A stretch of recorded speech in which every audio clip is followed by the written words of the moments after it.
Hej, jeg hedder Tove, og jeg er medlem af Dansk Vandrelaug. Jeg har noget, jeg gerne vil dele med jer. Dansk Vandrelaug, de planlægger hver år noget, der hedder Vandrernes Dag. Det er en dag, hvor man tilbyder vandreture over hele landet i alle afdelingerne.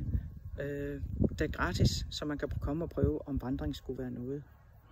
I Dansk Vandrelaug Viborg, der tilbyder vi ikke mindre end 4 forskellige vandreture. Vi har planlagt turene med udgangspunkt fra Naturskolen ude ved Hald Hovedgård. Vi har en tur, som vi kalder den lange tur. Den er på 15 km, det er rundt om Hald Sø.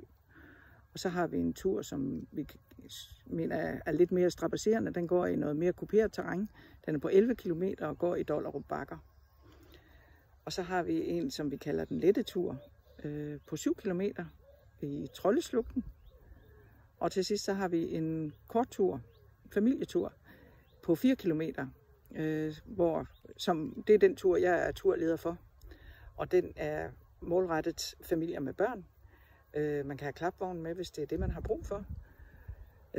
Og på turen, der skal vi løse lidt naturbingo, og der er lidt præmier til børnene, og vi holder en pause på legepladsen, inden vi til sidst går ned på Naturskolen.